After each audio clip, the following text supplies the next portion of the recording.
Hi, welcome to Being Well. Today's video, I'm going to talk about a story where I lost a lot of money at the beginning of my business and a time that was really tough for me. Yeah, it was like super tough. So if you are interested in hearing about the journey, tune in, let's go, and I hope you enjoy it and it's useful.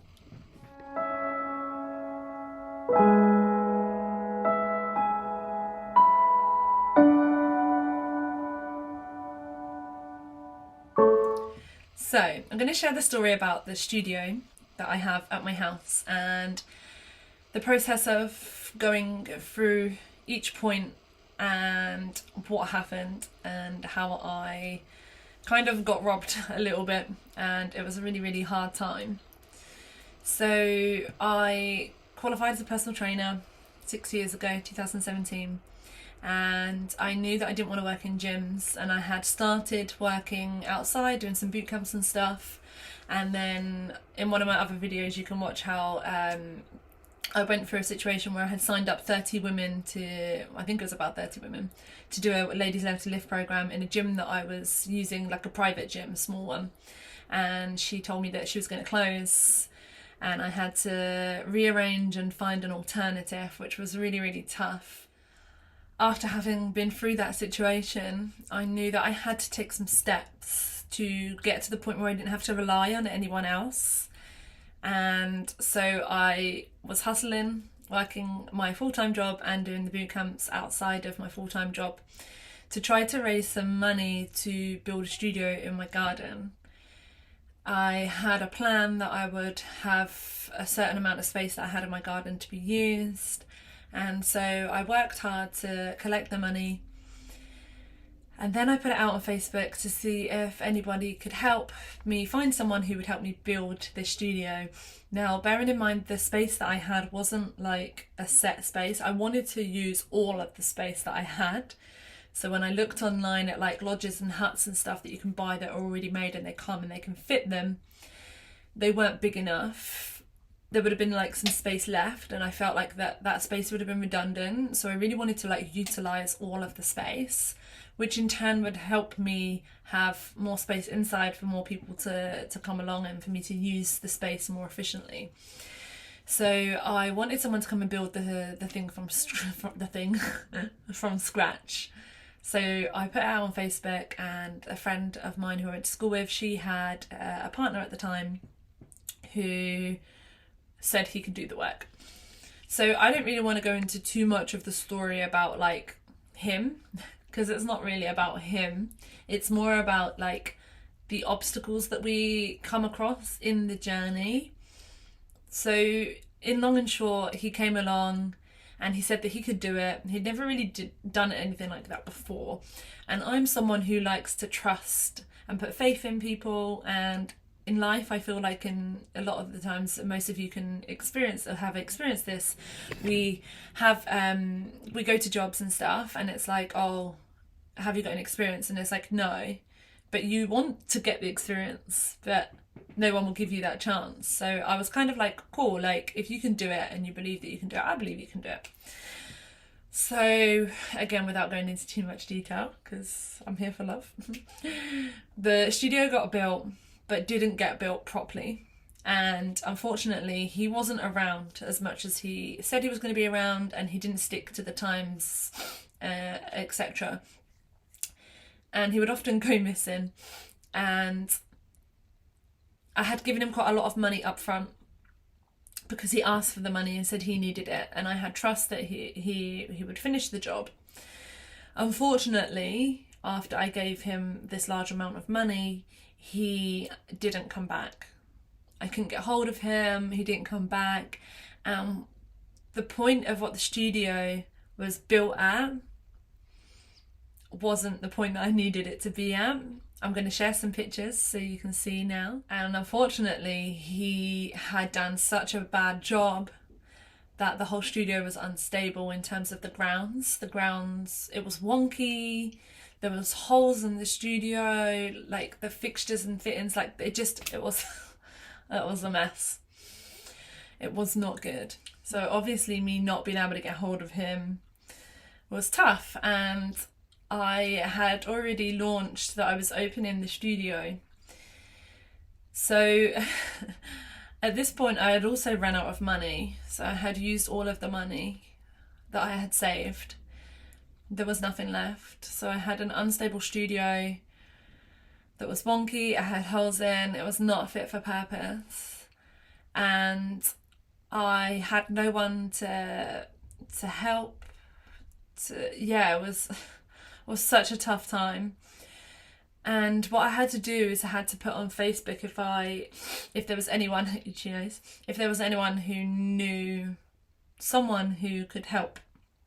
And I had a couple of people offer that they could come and have a look. And one of my other friends from school, he came around and he was like, "This is a disaster.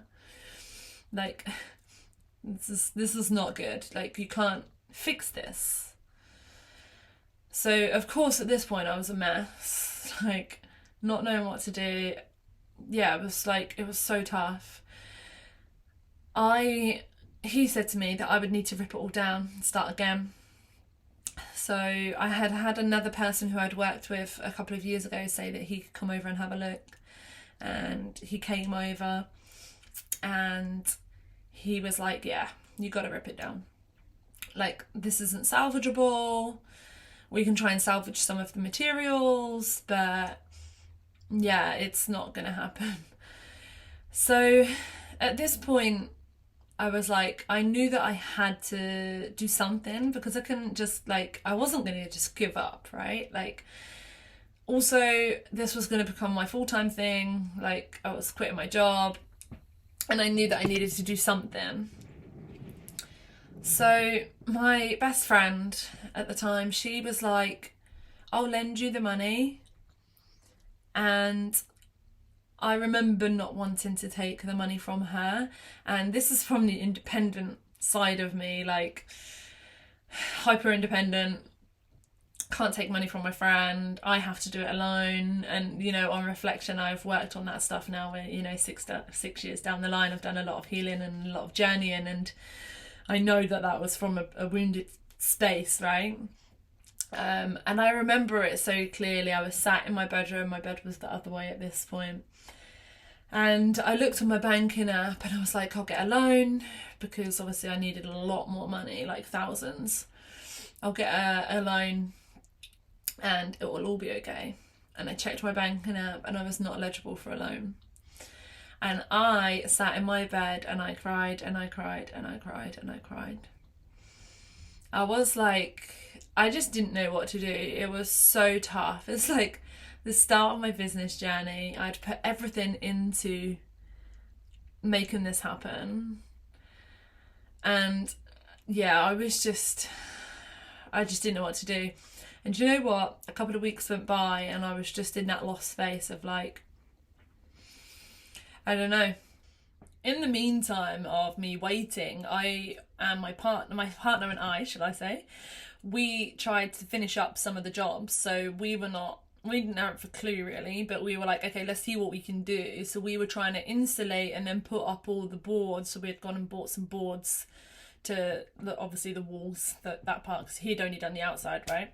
And we were trying to work through a few bits, and you'll see that in the pictures. And then I had spoken to the guys and they were like, we can fix it, but it's going to be I think it was £2,000. Bearing in mind I had already spent thousands. I just spent a couple of weeks just hoping everything would work out. And then one day I went on my banking app and it came up that I was eligible for another loan. I could take more money. So I think I took £7,000 from what I can remember, because I needed to obviously buy equipment and stuff as well, and the flooring, and the money that I had already saved had gone, everything had gone to the first guy. So I took the loan and I contacted the guy that I used to work with and was like, "Can you come and do it?" And he was like, "Yeah, of course." He was like, "It's going to cost this much." I was like, "Okay, cool. Gotta do what you gotta do." So they start the work and they start pulling it apart. And I think I've got some pictures, I'll put them here if I can find them, of it all being ripped down again. And I remember looking out of my bedroom window like, oh, like I just watched the whole thing be built and was so happy that it was being built, and now it's being all ripped down. So they start to rip it down, and as they start to take bits down and out, they're like, okay, this is worse than we thought. So it meant that it was going to cost more than that I was originally quoted. And I had trust in these guys. Like, I really liked Josh. Josh is the guy that did it for me, and he had his friend with him, and I had a lot of faith and trust in them. So I knew that they weren't lying, like it just had to happen. So obviously more materials needed to be bought, and yeah, we got there. They did a fantastic job with what they could do, and what they did do is they tried to use as many materials as possible, which meant that unfortunately still parts of the studio base and the roof were still not fully closed in. So when I see people's studios these days and they've got like their own little business out in their garden, or they look so perfect and so nice and crisp, like everything's inside, they've got heat in, they've got like no holes, and mine is rustic as anything. So I've got like a leak that happens sometimes, I've got holes in between the beams, so like it's not warm, it gets cold. But you know what? I love my little studio. It served such a great purpose, and it's still going. Yeah, it's got like issues, but I love it. And it's really been a space over the last 6 years for me to be able to like hold people in and work with people. And I'm so grateful for it, and I really do love it. Like I feel like the studio is like a resemblance of me, a little bit rustic and rough, but it's there and it's loving and it's holding and it's beautiful, just like me. So yeah, 6 years down the line, I actually don't use it much now because everything has changed so much in terms of what I do and my offerings and how the business has worked. However, my mum uses it. She's a personal trainer. So she has a few clients that she uses.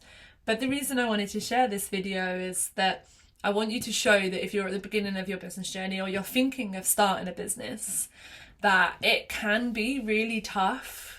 And shit can really hit the fan, and yeah, like it can be tough. I always thought when I started my business that I could start it and didn't really need much money because I had a plan of like how I would do things, and I could have continued like that. But because I wanted to have my own place, obviously then the costs come in, right?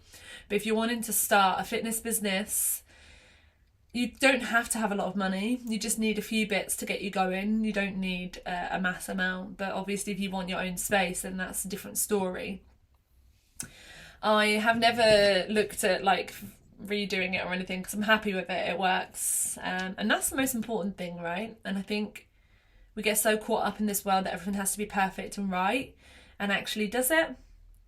If you can make it work, you can make it work, right? I have a small spare room in the house, and that was actually where I started my journey. And I was with a client this week, and she was like, oh, I've not been out here, because she's only been in the studio because she came for something different to what she used to. She came for some healing. And she was like, oh, I've never been in this space. Is this like your spare room? And I was like, no, this is actually where I started my journey as a PT. And she was like, God, you really do make the best of like any space that you've got, don't you? And I'm like, yeah, because you have to. You don't have to. I choose to. And I believe that, you know, we can't live in this world where everything needs to be perfect. It's like, what can we do with what we've got? And how beautiful can it be? Because if we're always searching for the perfect, we're always going to be wanting more. And we're never really going to be satisfied or happy with what we've got. So, yeah, my message here is if you are on the journey of starting a business, know that it can be turbulent. That time was like super tough for me. I was really, yeah, really shook me. But I got through it, and it showed me that I have a lot of resilience, and I can build more resilience, and I can get through shit. Like stuff will be hard, but I can get through it. So I think all in all, the studio cost me like around £10,000. We bought the flooring, and because the studio was not straight, the flooring didn't work properly. So like some parts of the studio is like 2.5 meters or 2.6 meters long or something wide, sorry. And like the length is, and then a different part of the studio it's like 2.5 or whatever. So even the flooring, when we went to get the flooring, we couldn't get the right amount. So actually what I did to start with is I just bought the big squares, and I had gaps in between. And I didn't have, like I said, didn't have money to be worrying about stuff. So I just thought, let me just get the flooring for that. And the flooring alone was like a lot of money because it's the thick flooring. Worth every penny because it's still good. And then I think a year or two later, I decided to get some smaller cut-ins. And then actually the cut-ins wouldn't even fit because it was all like uneven. So what I had to do is I had to like take each part, look at how long it is, measure it, and then slice it with a knife to get it to fit. Yeah, proper bodge. But I made it work and it happened. So yeah, that's kind of all I have to share on that matter. I don't hold any like anger or anything towards the guy who did it the first time. I feel like for me it's a real lesson, and it showed me what it needed to show me, and it taught me what it needed to teach me. And I just have love now for him. Like I know that he was going through a really bad time, and he's been through stuff through his childhood, and I can see that now doing the work that I do. I can see even more why those things played out, right? Like when we understand the depths of what we've been through and what people have been through life, and how that shows out in the way that they behave and what they do now, it helps us understand a little bit more, and it helps us come from love. So yeah, so the studio is there, it's still going, I am still here, I'm still going. And I just want you to know that if you're starting a business, that it's okay. And sometimes we do lose a lot of money, and do you know what, I'm 6 years down the line, and I've run a few things recently where I haven't made any money. But it's like, do we decide that we want to do it because we love doing it and we want to do it, or is it purely from a point that we want to make money? And in business it doesn't work like that. I mean, maybe it can, but for me it didn't work like that. So yeah, I hope this has been useful. If you've got any questions or anything you want to share, just drop them in the comments. And if you have watched this long, thank you for watching. I know that the channel's not really busy at the moment, and not a lot of people are watching, but do you know what, I'm doing this because I want to do it, and I'm sharing my story because I want to share it. And if people watch and listen, then they watch and listen. But I just feel like for me right now, it's like I just want to share this stuff, and I just want to vocalize, get it out. And it's helping me process and work with like the journey that I've been on. So, and I know that when we start a business, it's unsure, we don't know what we're doing. So I kind of want to help people on that journey of starting a business, and how things can happen and obstacles can happen. So thank you so much for watching, and check out some of the other videos, and I'll see you soon. Take care, bye.